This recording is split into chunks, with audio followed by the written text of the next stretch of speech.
Eh, Muy buenos días, hermanos, un abrazo, Dios los bendiga, un saludo para todos. Muy contento de poder dirigirme a ustedes, compartir la palabra del Señor. Eh, Les comparto pues que hemos estado muy bien, aliviados, gracias al Señor, perseverando y tratando cada día de entender los tiempos del Señor y todo lo que Él por su soberanía está orando y está haciendo.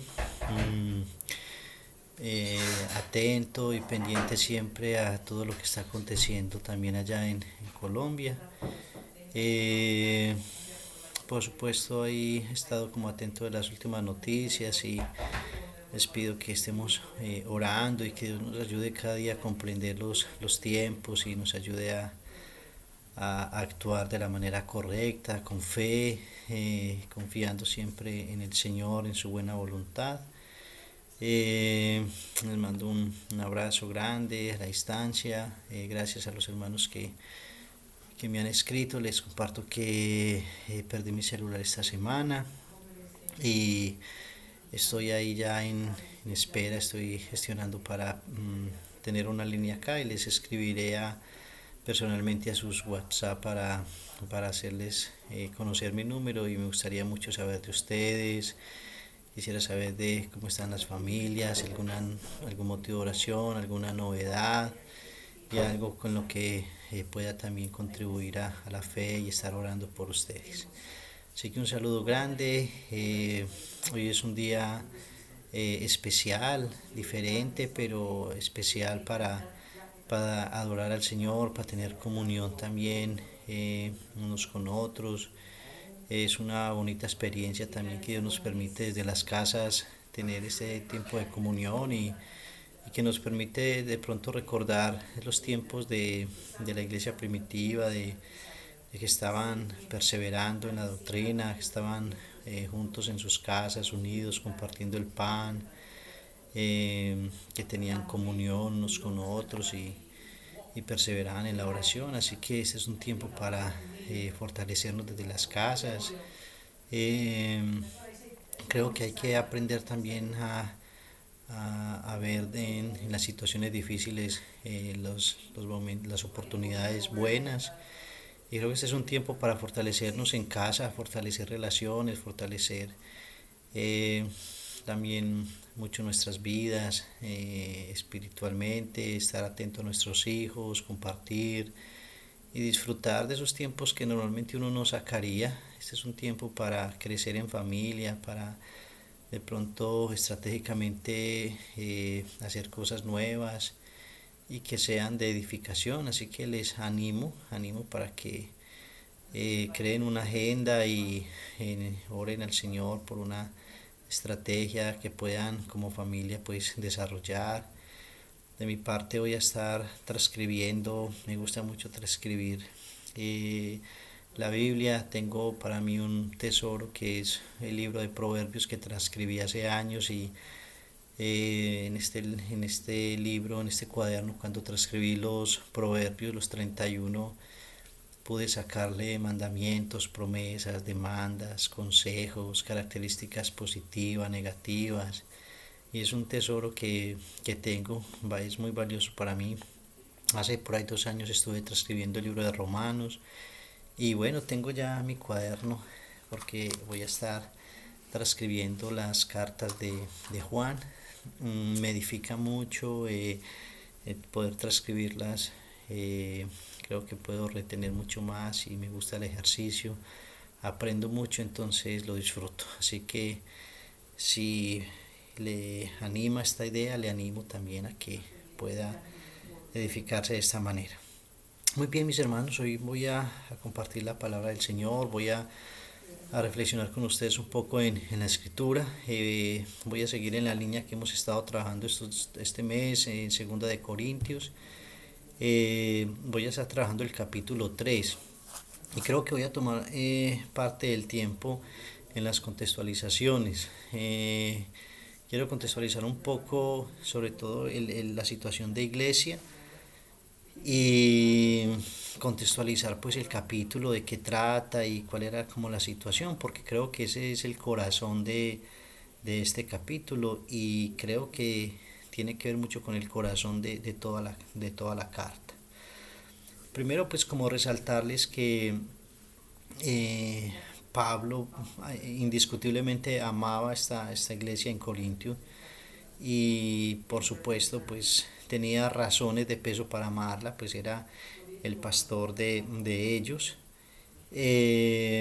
Pero hay algo bien paradójico como en la carta de Pablo, en la primera y en la segunda carta a la iglesia de Corinto, y es que definitivamente Pablo tiene que entrar a corregir las conductas pecaminosas y las conductas doctrinales en la iglesia. Es muy paradójico porque hay un claro amor manifestado del apóstol Pablo a la iglesia. El capítulo 4 Pablo resalta cómo les ama, les trata de mis hijos amados.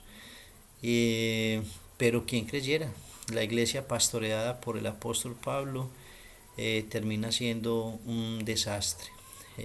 Toda la primera carta de Primera de Corintios, Pablo tiene que entrar a corregir las conductas pecaminosas. Lo trabajamos el mes pasado mirando todas las conductas. Una iglesia que no carecía de ningún don espiritual. Era una iglesia inmadura, una iglesia infantil, carnal, y con unas conductas pecaminosas de un tamaño grande. Ya eso estuvimos mirando todo ese asunto, y básicamente es con el problema que tiene que lidiar Pablo en la primera carta.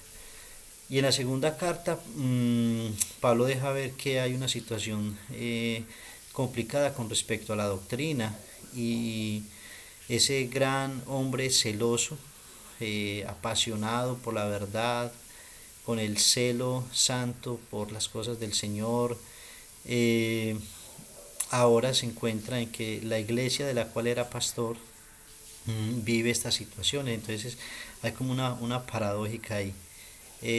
Indiscutiblemente hay un amor, un claro amor de Pablo hacia la iglesia, pero la iglesia de Corintio yo creo que fue una iglesia que le rompió el corazón a Pablo, que definitivamente afectó su vida, porque pues todo lo que Pablo estaba sembrando, trabajando, haciendo en ellos, pareciera que en un momento no daba mucho fruto. Sin embargo, con toda seguridad la iglesia pudo salir adelante con el favor del Señor y la intervención divina. Pero eso es básicamente como el resumen de estas dos cartas. En la primera carta Pablo lidia con los pecados de la iglesia, y en la segunda carta con el tema doctrinal. Creo que cualquier pastor que esté bien enfocado, bien centrado con respecto a su rol, pues siempre va a procurar cuidar estos dos frentes, el pecado de la iglesia y la doctrina de la iglesia. Así que estas cartas se hacen muy presentes, se hacen muy de nuestros tiempos. Mm, ¿Cuál era el asunto principal como en esta carta, y cuál era la situación que se estaba presentando? Y era el sistema ceremonial, el sistema sacerdotal, el sistema sacramental que estaba reemplazando a Cristo en la iglesia a través de todos los ritos, las ceremonias, la liturgia que todavía se estaba enseñando y que se estaba pues tratando de introducir a la iglesia, y Pablo estaba resistiendo claramente este asunto. Eran pues días difíciles porque había quedado todo, o había todavía una corriente muy fuerte de los judaizantes. Todavía mucho pueblo practicaba el judaísmo, y muchos de ellos se habían inclusive acercado a la iglesia y asistían a la iglesia, pero estaban tratando de introducir todas estas enseñanzas, y lo tremendo de esto era que ellos los estaban haciendo ver como medios de gracia y no como símbolos de gracia. O sea, cuando habla de medios de gracia, era que ellos estaban creyendo que estas cosas eran necesarias seguirlas practicando para obtener salvación, y Pablo lo que claramente enseña es que eso eran los símbolos, que eso era lo que Hebreos, en el libro de Hebreos, pues se nos anuncia de que todo eso era símbolos que apuntaban hacia Cristo y que definitivamente nos estaban como ambientando la venida de Cristo, el sacrificio perfecto y el nuevo pacto que venía a establecerse. Entonces la iglesia se, se había ido convirtiendo de alguna manera a este tipo de ceremonias, a este tipo de liturgias, de sacramentos y estaban reemplazando a Cristo.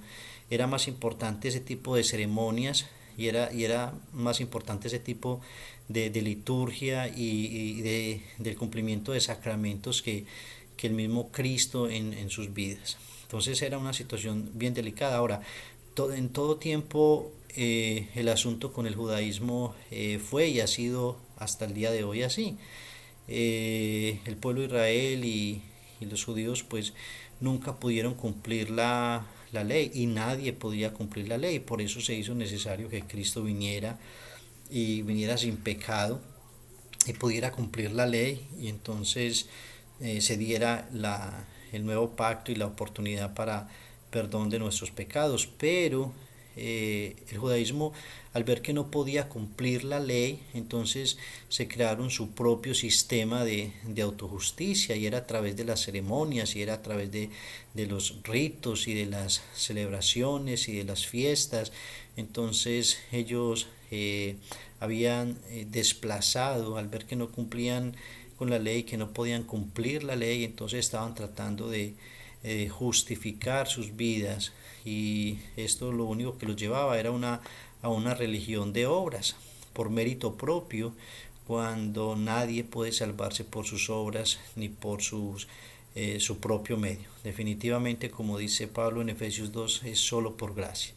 Entonces todo esto era una situación que al apóstol Pablo lo tenía en crisis realmente por su iglesia y él tiene que entrar a intervenir. De hecho, si miramos más adelante en Gálatas capítulo 2, ustedes saben la confrontación que tuvo Pablo hacia Pedro, porque Pedro se estaba colocando del lado de los de la circuncisión y Pablo le confronta vehementemente, tienen una discusión bien fuerte, el texto dice que no y no pequeña, porque Pablo por el celo de la verdad siempre fue claro y viendo que la iglesia misma estaba pues siendo sumergida en estas creencias, él tiene que intervenir.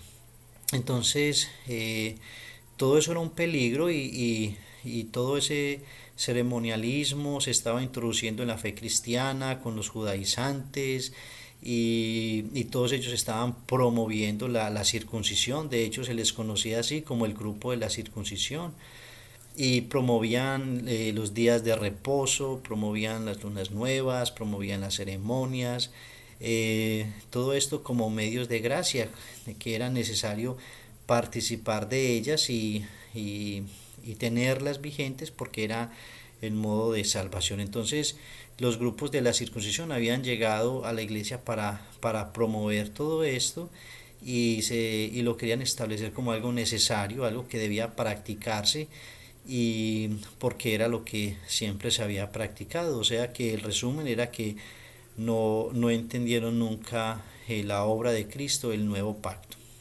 Ahora, por qué se hace tan del presente la carta de Segunda de Corintios? Porque el asunto no ha cambiado en mucho. De hecho, yo diría que las dos líneas hasta el día de hoy más fuertes, bueno, en resumen, todas las religiones diferentes al cristianismo se pueden resumir en una misma, es la religión del mérito humano, la religión de obra, y la única religión verdadera donde el hombre no hace nada, sino que todo lo hace Cristo en la cruz por gracia, entonces es el Evangelio que conocemos y predicamos, el Evangelio del Señor Jesucristo. De resto, todas las religiones son religiones de obras, tienen que hacer algo para obtener la salvación.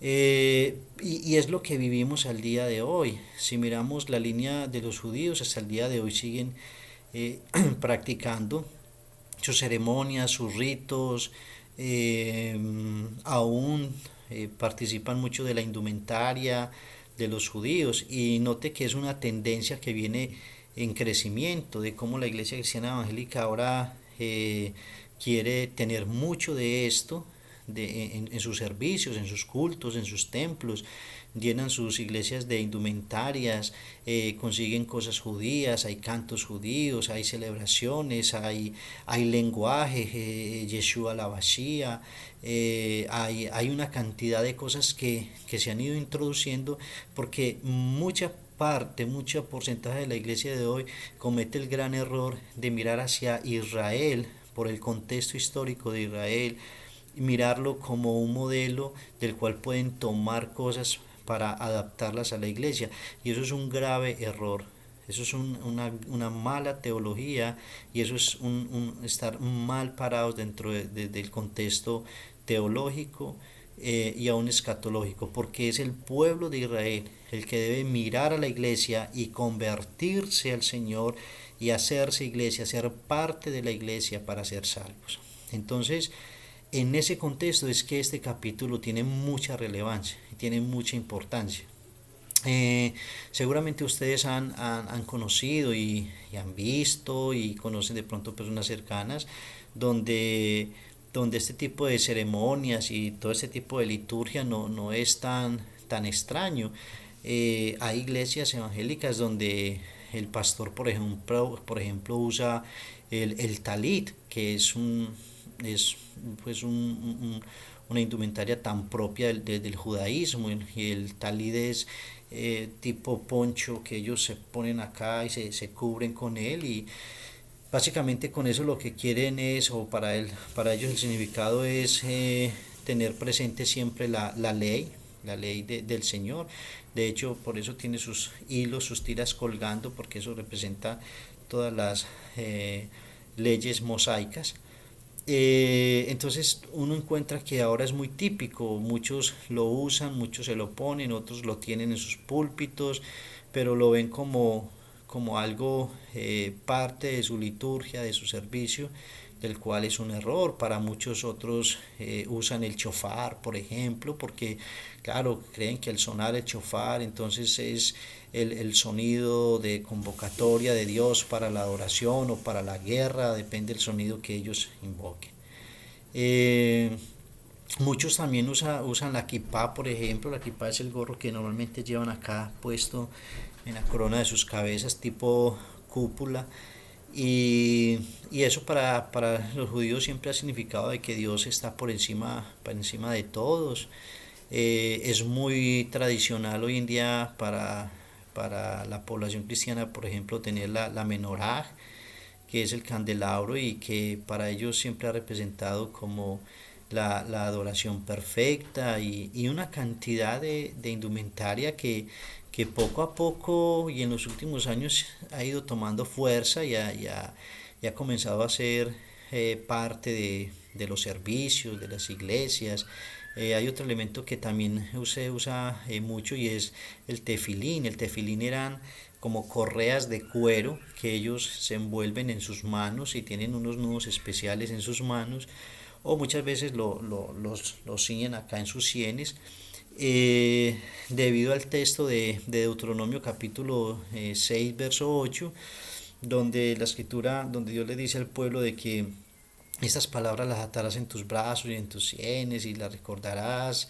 Y entonces, debido a una mala interpretación, ellos todavía siguen practicando eso, y muchos ministros y muchos creyentes hoy lo practican para sus vidas. Entonces, eso es una clara evidencia de nuestros tiempos presentes, de cómo la iglesia ha caído más en ese sistema ceremonial, en ese sistema sacerdotal, o en el sistema mismo sacramental, donde para ellos la práctica, para ellos el hacer ese tipo de liturgia, entonces tiene más valor, tiene más importancia, y aún llegan a considerar y a enseñarlo, de que se debe practicar, en el caso de muchos judíos que todavía practican el Sabbat y celebran sus fiestas y tienen sus días especiales y quieren vivir su calendario judío y cosas como esa, que no ayudan para nada, que hacen más mal que bien, porque desvían de la fe,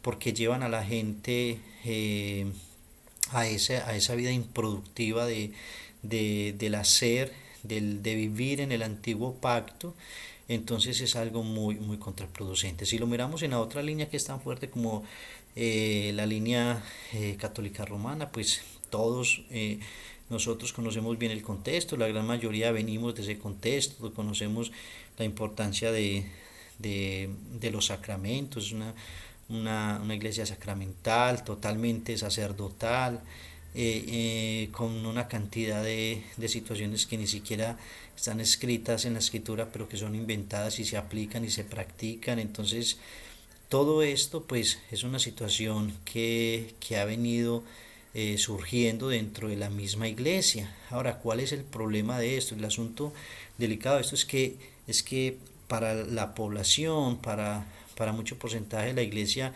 esto comienza a tener un valor y esto comienza a tener algo muy significativo en sus vidas, conscientes o inconscientes, pero en últimas lo que hace es alejarnos de una experiencia verdadera, sincera, real, interna y profunda en relación con el Señor.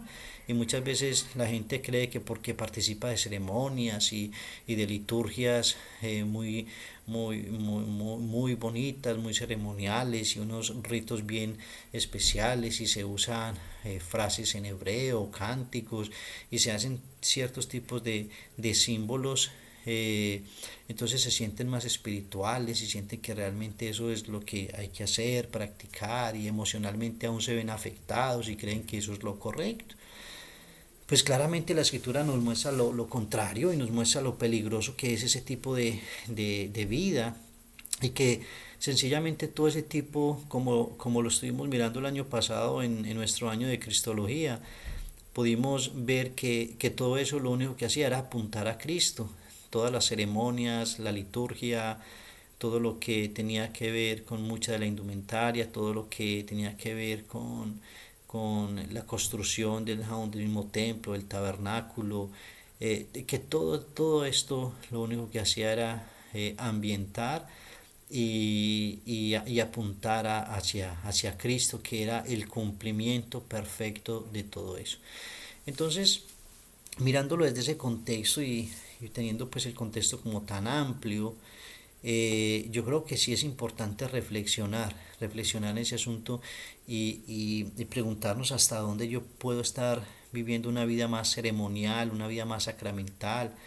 Hay personas, por ejemplo, que participar de la cena es un sacramento para ellos, que definitivamente se preparan de una manera diferente, especial, casi que tienen ciertos rituales para hacer, para poder llegar y participar de la cena y cosas como esta. Hay otros que sencillamente consideran que llegar de cierta manera o tener algún tipo de postura dentro de la celebración del servicio, y cada quien puede examinarse y preguntarse qué tipo de cosas puedo estar haciendo que tienen que ver más con lo ceremonial, con lo sacramental, con lo sacerdotal. Hay gente que en nuestros tiempos adora más al predicador que a la palabra predicada, que es la palabra del Señor. Hay gente que adora más al ministro de alabanza que al Dios que es digno de toda alabanza. Hay gente que, iglesias por ejemplo, que adoran más sus propios templos porque invierten más recurso en tener templos bonitos que tener vidas restauradas. Y todo esto tiene que ver con eso, porque sacan a Dios realmente del centro de todo y establecen entonces lo externo, lo superficial. ¿Y cuántos de nosotros inclusive podríamos llegar a tener más celo por el edificio, por el templo, que por las personas que son verdaderamente las valiosas y que son el verdadero templo del Espíritu Santo? Entonces, creo que en ese contexto es que tiene mucha fuerza este capítulo y que vale la pena una reflexión profunda, una relación seria, y preguntarnos desde la escritura qué cosas debo trabajar y qué cosas debo evaluar en mi vida, que no sea que termine siendo un ceremonial o un sacramental un sacramentalista o alguien tan superficial, sumergido tan solo en una religión. Pues eso es lo que nos brinda el nuevo pacto, y por eso tener tan claro el valor, el significado del nuevo pacto es algo que nos va a ayudar mucho. Déjeme partir desde Mateo capítulo 26, versículos 27 y 28. Mateo dice, refiriéndose a Jesús en la cena, dice: y tomando la copa, habiendo dado gracias, les dijo diciendo: bebed de ella todos, porque esto es mi sangre del nuevo pacto, que por muchos es derramada para remisión de los pecados. Ese es el nuevo pacto realmente, la sangre de Cristo derramada para redención. Entonces, el antiguo pacto, por bueno que fuera, por bueno y aparente que fuera, pues apuntaba sencillamente a este momento, apuntaba a Cristo, y todo eso pues entonces pasa a ser símbolo o sombra, como el libro de Hebreos nos lo describe.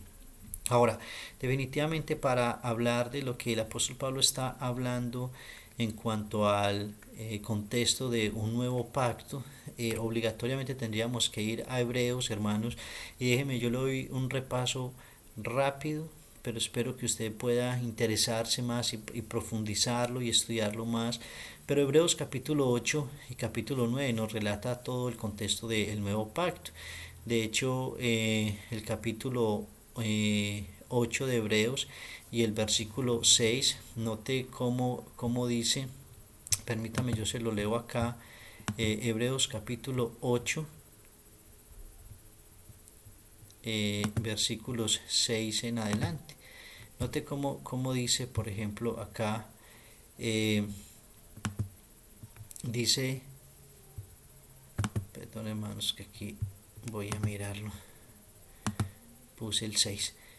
Mire cómo dice capítulo 8 de Hebreos, versículo 6. Pero ahora, tanto mejor ministerio es el suyo, cuanto es mediador de un mejor pacto, establecido sobre mejores promesas. Y note qué tan interesante que el apóstol, bueno, yo creo personalmente que es el apóstol Pablo, en el libro de Hebreos, dice que este nuevo pacto era un mejor pacto, y está fundamentado en que es mejor porque tiene un mejor mediador. Mire, hermanos, cuando miramos hacia el Antiguo Testamento, podríamos decir claramente que hubieron varios mediadores y que pudieron ser muy buenos mediadores. Moisés, por ejemplo, fue un buen mediador. Los profetas, los mismos sacerdotes, pero tenían todos ellos un problema muy serio, y es que eran hombres y pecadores. De hecho, ellos mismos debían presentar sus propios sacrificios por sus propios pecados.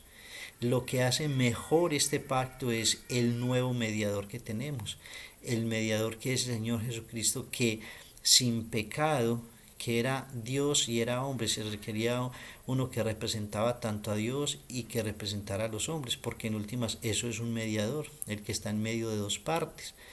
Y este mediador no conocía el pecado, no conoció pecado, y pudo derramar su sangre realmente. O sea que no solamente él era mediador, él mismo era la ofrenda para la restauración y para el sello de este pacto. Entonces note que era un mejor pacto porque tiene un mejor mediador. Y era necesario que alguien que pudiera representar esas dos partes. Entonces en este caso podemos ver a Jesús. Y el nuevo pacto no necesitaba a nadie, porque pues precisamente eso eran los oficios de Jesús. Cuando uno ve Hebreos capítulo 1, uno ve los oficios de Jesús, y lo primero que comienza diciendo en el capítulo de Hebreos era que él venía a cumplir el oficio de profeta, porque Dios, habiendo hablado a vuestros padres en tiempos pasados por medio de los profetas, ahora nos habla a través de Jesucristo. Viene a cumplir ese oficio de profeta. Dice que viene ahora a interceder como sacerdote, y luego nos lo presenta como rey, de siervo sufriente al rey de gloria. Entonces eran los oficios que Jesús mismo venía y que vino realmente a oficiar, y entonces no necesitábamos a nadie más. Ya ahora Jesús venía a cumplir esos roles. Y era una, y mejores promesas porque dice la escritura que era una vez y para siempre. Recordamos siempre el contexto del Antiguo Testamento, que no era una vez, sino que eran muchas veces, que eran todos los días, que eran cada semana y que era cada año, y que era una cuestión continua. Pero en este pacto, en este nuevo pacto, no solo tenemos un mediador que era perfecto, sin pecado, que en el pacto antiguo, aunque eran muy buenos mediadores, todos eran pecadores, ninguno de ellos podía cumplir la ley a cabalidad, pero que este nuevo mediador podía cumplir la ley totalmente, y que venía a oficiar todos esos otros roles como mediador, y que era una vez y para siempre. Eso tiene que significarnos mucho, una vez y para siempre. Es todo lo que necesitamos, entender esto, entender que era una vez y para siempre. Ese es el nuevo pacto. Versículo 7 de hecho nos deja ver que porque si aquel primero hubiera sido sin defecto, si el pacto antiguo hubiera sido sin defecto, pues no hubiera sido necesario el nuevo pacto. Pero este nuevo pacto fue necesario porque el antiguo era sombra y porque nadie podía vivir en ese antiguo pacto. De hecho, ahorita le voy a mostrar que ese antiguo pacto era para muerte. Los teólogos, algunos teólogos lo describen como el mayor asesino de todos los tiempos, el antiguo pacto, la ley, porque la ley mata. Entonces es muy interesante. Y luego miramos en el versículo 13, dice que al decir un nuevo pacto, él hizo obsoleto el antiguo pacto. Dice que este es un nuevo pacto. Ahora, este no es un pacto renovado, este no es un pacto transformado, modificado, este es un nuevo pacto. Y al ser nuevo, entonces el antiguo pasa a ser un pacto totalmente obsoleto, y que ya quedaba inservible, y es así como la escritura lo describe. Entonces todos los sacerdotes en el Antiguo Testamento lo único que podían hacer era limpiar lo externo. Este nuevo pacto ahora iba a limpiar lo interno, y eso es una referencia realmente para ver que era, para saber que es un mejor pacto. Capítulo 9 usted puede seguirlo mirando. Capítulo 9 del 1 al 15 nos deja ver cómo entonces nos narra todo acerca del nuevo pacto. Pero déjeme tan solo referenciarle capítulo 9, por ejemplo, versículo 12, que dice, pero ahora, recuerden que ese ahora es una palabra en un presente continuo. Dice que pero ahora, tanto mejor ministro es el suyo, cuanto es mediador de un mejor pacto, establecido sobre mejores promesas, porque si aquel primero hubiera sido sin defecto, ciertamente no se hubiera procurado lugar para el segundo. Y el versículo 10 dice, por lo cual, este es el pacto que haré con la casa de Israel. Después de aquellos días, dice el Señor, pondré mis leyes en la mente de ellos, y sobre sus corazones las escribiré, y seré a ellos por Dios, y ellos me serán a mí por pueblo. Eso está mostrando de que ese pacto que era externo ahora pasaría a ser interno. Ahora la ley era en el corazón. ¿Por qué? Porque antes, en el antiguo pacto, la ley solamente decía lo que se debía hacer, qué tipo de sacrificios, qué tipo de ceremonias, qué tipo de rituales, y todo eso era externo y se podía hacer de alguna manera, pero ahorita era una cuestión de corazón, era la ley escrita en el corazón. Y versículo 2 dice, porque seré propicio a sus injusticias y nunca más me acordaré de sus pecados y de sus iniquidades. Esto en contraste de lo que era el antiguo pacto. El antiguo pacto no podía perdonar los pecados, solo los cubría, pero en esta ocasión, el versículo 12 del capítulo 8 nos dice, porque seré propicio a sus injusticias y nunca más me acordaré de sus pecados y sus iniquidades. Pero note, hermanos, capítulo 9, versículo 11 y 12 dice, pero estando ya presente Cristo, sumo sacerdote de los bienes venideros, por el más amplio y más perfecto tabernáculo no hecho de manos, es decir, no de esta creación, y no por sangre de machos cabríos ni de becerros, sino por su propia sangre, entró una vez y para siempre en el lugar santísimo, habiendo obtenido eterna redención. Esto definitivamente nos saca a luz de todo lo que es el nuevo el pacto, pero estando ya presente Cristo. Si usted y yo hemos creído que Jesús ha venido, que Jesús ha venido, que Jesús ofrendó su vida, que Jesús murió en la cruz, que Jesús resucitó, que hoy vive y reina.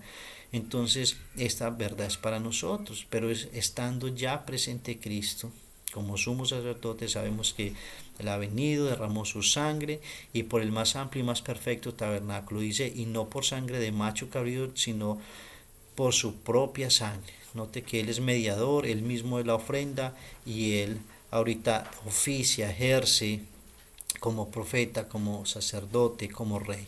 Entonces, todo ese es el contexto del nuevo pacto, que es importante que lo podamos tener claro y presente, precisamente para ser guardados de toda esa tendencia ceremonial, toda esa tendencia sacramental o sacerdotal en la que ahorita la iglesia se ve sumergida. Y con esto es definitivamente una exhortación y un llamado a la vida de santidad, de búsqueda, de relación con el Señor y una vida genuina. Así que versículo 15 termina diciendo, así que por eso es mediador de un nuevo pacto, para que interviniendo muerte para la remisión de las transgresiones que había bajo el primer pacto, los llamados recibieran la promesa de la herencia eterna. Usted y yo podemos disfrutar de la herencia eterna precisamente por ese nuevo pacto. Salirnos de ese contexto definitivamente es poner en riesgo aún nuestra salvación. Nadie, ni en el Antiguo Testamento ni en el Nuevo Testamento, pudo salvarse por obras, por practicar ceremonias, por hacer liturgia. Nadie en el Antiguo ni en el Nuevo Testamento se pudo salvar por sí mismo, por sus propias obras, porque nadie podría cumplir la ley. De hecho, déjeme decirle que en el capítulo 3 que estamos estudiando de Corintios, en el versículo 6, Pablo dice, el cual asimismo nos hizo ministros competentes de un nuevo pacto. O sea, fue Él el que nos hizo servidores, ministros. Él no está hablando acá de ministros como pastores, no está hablando acá como líderes, está hablando como servidores todos, nos hizo competentes de un nuevo pacto. Y note que Él sella esto diciendo, no de la letra, sino del espíritu, porque la letra mata, mas el espíritu vivifica. ¿Y qué significa eso, que la letra mata y el espíritu vivifica? Que definitivamente el pacto antiguo lo único que producía era muerte. ¿Por qué? Porque no había nadie quien pudiera cumplir la ley. Y la ley era para muerte. La ley sencillamente dejaba ver en el ser humano el pecado, y entonces Dios establece toda una sombra de lo que había de venir a través de los símbolos y de la liturgia y de las ceremonias, pero en Cristo todo esto se cumple y ahora todo esto pasa a ser obsoleto. Entonces, si podemos entender que eso ya quedó atrás, que es ahorita estamos en un nuevo pacto del espíritu que vivifica, o sea, de lo verdadero, de lo relacional, de aquello que no es externo sino interno, de aquello que pasa a ser ya no superficial sino vida en nosotros, de aquello que hacemos con un genuino corazón, que no estamos en la iglesia solo por liturgia, por religiosidad, sino por la relación, la comunión que tenemos con el Señor, con los hermanos. Y cuando la vida del Espíritu se apodera de nosotros, vivimos el nuevo pacto, entonces ya no vivimos la vida ceremonial, religiosa, como muchas personas lo viven. Ya no estamos aferrados a lo que me gusta o no me gusta, a una cantidad de cosas que hoy fácilmente podemos escuchar o podemos vivir dentro de la iglesia, sino que hacemos ya parte de este nuevo pacto donde tenemos relación permanente, continua, y donde disfrutamos nuestra relación, y relación cada día con el Señor crece, como finaliza este versículo. El fin de todo este versículo es de este capítulo es la gloria del Señor cada día creciendo en nosotros. Ahora, déjeme notarle algunas diferencias que el apóstol Pablo señala acá en lo que era el antiguo pacto y el nuevo pacto. En el versículo 7 dice, y si el ministerio de muerte, en este caso está hablando del antiguo pacto como el ministerio de muerte, así era llamado. Si el ministerio de muerte, grabado con letras en piedra, fue con gloria, tanto que los hijos de Israel no pudieron fijar la vista en el rostro de Moisés a causa de la gloria de su rostro, la cual había de perecer. Ese es el texto que encontramos en Éxodo capítulo 34, aquel pasaje glorioso donde Moisés baja del monte y Dios le había permitido ver un destello de su gloria y su rostro totalmente brillaba. Pero note esto es donde toma vida ese episodio, que aún ellos no podían resistir tan solo el rostro de Moisés, que había sido iluminado con un destello de la gloria de Dios. Y dice, si estos no pudieron fijar la vista en el rostro de Moisés a causa de la gloria de su rostro, la cual había de perecer, o sea, no era permanente, la cual había de finalizar. Y note que lo llama el ministerio de muerte, porque eso era el antiguo pacto, para muerte. El alma que pecare, esa morirá, era la ley.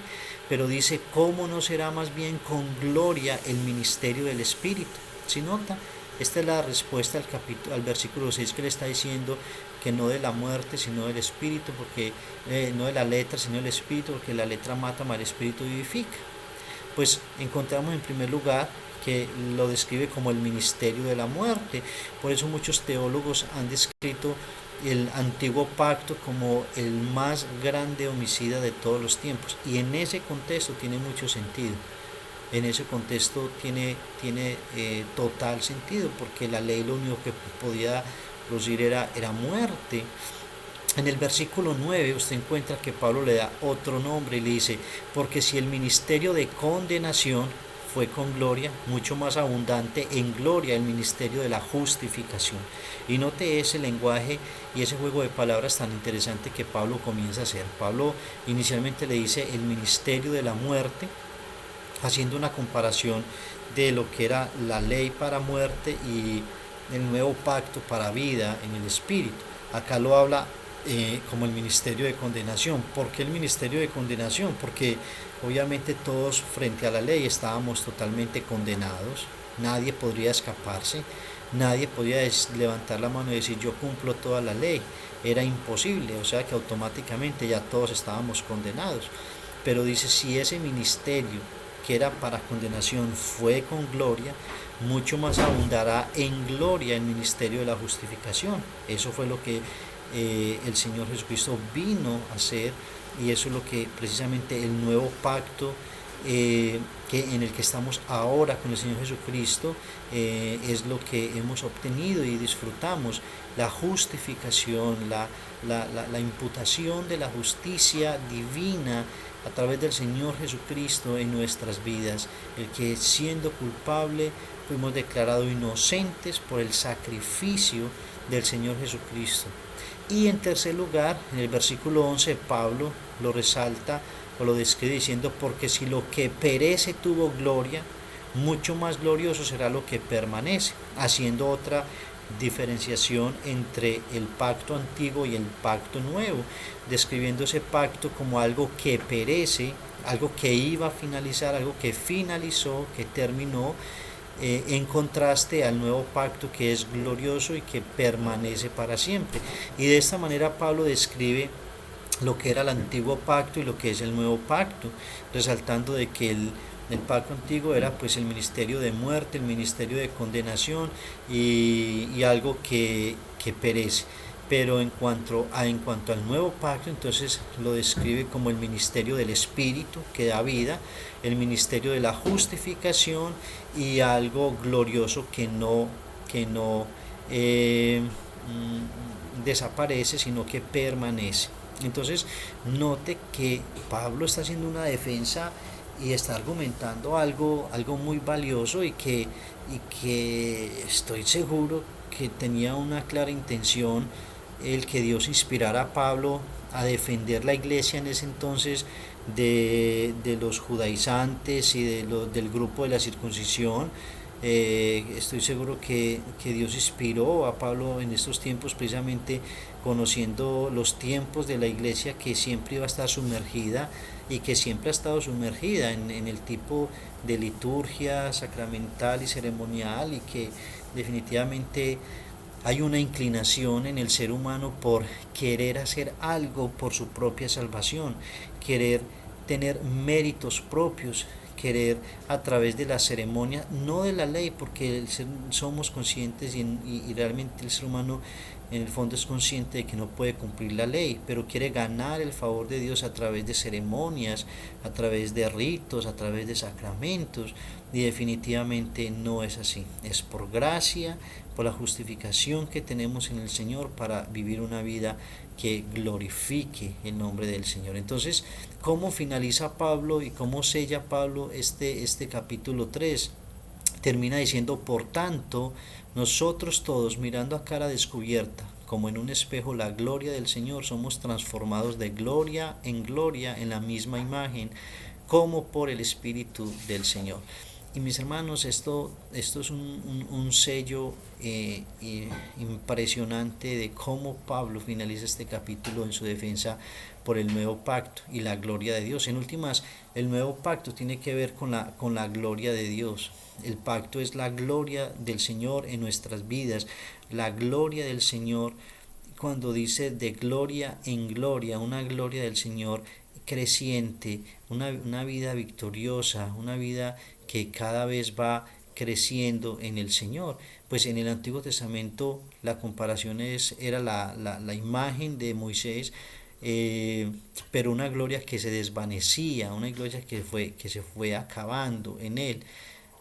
La gloria ahorita, la vida que vivimos ahora en el Señor es una vida gloriosa, donde todos los días, por la relación, por la comunión que tenemos en el Señor, cada día le conocemos más, cada día aprendemos más, cada día nos apartamos más y somos todos los días guardados en el Señor para su gloria, para glorificar su nombre. Porque en últimas, el nuevo pacto y todo lo que tiene que ver de nuestra vida con el Señor tiene que ver con su gloria, es su gloria acá, es la exposición de su gloria, es la gloria que dejamos y que reflejamos en nuestras vidas del Señor Jesús. Y por eso Pablo termina con un sello maravilloso diciendo, pero tanto nosotros todos mirando a cara descubierta, ya no hay impedimento alguno para mirar al Señor, ya no hay impedimento para buscarle, para venir a Él, ya el velo se rasgó, toda esa liturgia, toda esa ceremonia, toda esa simbología, toda esa parte sacerdotal, todo eso quedó atrás porque Él ya cumplió todo eso, Él ya hizo todo eso para que nosotros tuviéramos ahorita entrada a su presencia y pudiéramos venir a su presencia y dice la escritura mirando a cara descubierta como en un espejo la gloria del Señor. Imagínese eso. Tiene las dos connotaciones. Mirándolo en un espejo nos podemos acercar y a medida que nos acercamos se refleja mucho más nuestras imperfecciones y así somos transformados y así somos renovados. Esa palabra transformación ahí es muy significativa. Estuve mirando el comentario y me gustó mucho una definición que quería decírselas literalmente. La palabra transformación significa una transformación continua y progresiva de la gloria de Dios, y yo creo que eso es una transformación continua y progresiva. Mis hermanos, no hay razón para que en nuestra vida no haya crecimiento. Algo debe de estar pasando. Y note usted que muchas personas pasan y pasan años en su misma condición cristiana, religiosa, pasan y pasan años. ¿Sabe por qué? Porque están sumergidos en esa vida de solo ceremonia, liturgia, religión. Pero los que vivimos, los que cada día por el Señor podemos comprender el valor del nuevo pacto y el efecto del nuevo pacto a través de la sangre de nuestro Señor Jesucristo, somos renovados, o sea, estamos creciendo todos los días, hay un crecimiento progresivo realmente en nuestras vidas, y esa tendría que ser una señal para nosotros, una evidencia para darnos cuenta de que estamos viviendo en el nuevo pacto. Ahora, la única forma de entender este nuevo pacto es entendiendo el pacto antiguo. No están desligados. Lo uno conducía a lo otro. El antiguo conducía al nuevo. Y eso es lo que necesitamos comprender, eso es lo que estamos examinar en nuestras vidas, de que estemos viviendo el nuevo pacto, de que estemos viviendo una vida de gloria en gloria, una vida creciente, una vida que está avanzando en búsqueda, en santidad, en obediencia, en agradar al Señor, que nos alejamos cada día más de los medios de gracia a través de los símbolos y a través de la liturgia y lo ceremonial, y que en esta relación del nuevo pacto que es personal, en esta relación del Espíritu que vivifica, que es con el Señor cara a cara, en búsqueda, en obediencia, en consagración, estamos creciendo, estamos siendo transformados de gloria en gloria en la misma imagen como por el Espíritu del Señor. Así que, mis hermanos queridos, les animo en el Señor a la reflexión, a el examinarnos cómo estamos andando, cómo estamos caminando, qué cosas de lo ceremonial, del contexto religioso en el que hemos venido, del contexto religioso en el que hemos crecido, o qué tanto está influenciando nuestras vidas el contexto de iglesia en el que nosotros estamos, porque también somos fácilmente influenciables a veces por las diferentes olas que se levantan, siempre mirando hacia la Escritura, siempre con la verdad en nuestro corazón, para guardarla celosamente, para defenderla celosamente y para orar al Señor que nos guarde de caer en este sistema improductivo, en este sistema que no da gloria al Señor, sino que antes contamina el Evangelio puro, que nuestras vidas estén en la verdad del Señor, que nos lleva a una vida en el Señor, de relación, de búsqueda, de crecimiento, en este año que es el año donde estamos buscando el pastoreo del Señor, que Él sea nuestro buen pastor. Oremos que Él nos guarde de caer en rituales, en ceremonias, en que nuestra vida se convierta en una vida religiosa que va al culto porque siente que si no va al culto entonces Dios me va a castigar, en el que hago algo porque es que lo tengo que hacer, porque es que si no Dios se enoja. No, en ese contexto que Pablo dijo, donde está el Espíritu del Señor, allí hay libertad. La libertad que tenemos en el Señor para adorarle, para amarlo, para honrarle, para obedecerle, y para que la gloria del Señor sea vista en nosotros, sea manifestada a través de nosotros, y Él solo sea exaltado y sea engrandecido por los hombres. Así que, hermanos queridos, un abrazo. Tendremos seguramente la oportunidad de este próximo mes, cuando trabajemos Gálatas, volver a repasar algunos apuntes, y hay tanto que hablar del nuevo pacto y de su gloria y de todo lo que era la vida ceremonial, sacramental del antiguo pacto. Lo volveremos seguramente a repasar cuando entremos al libro de Hebreos, pero por ahora decirles, hermanos, llamar la atención a que cuidémonos de ese sistema religioso, cuidémonos que a veces nos apresuramos a decir o a señalar a algunos como religiosos sin darnos cuenta que nosotros también en el interior, en lo profundo de nuestro corazón, también hay es más religión que vida del Espíritu, que la vida de libertad con la cual estamos cada día buscando al Señor, creciendo y siendo transformados de gloria en gloria.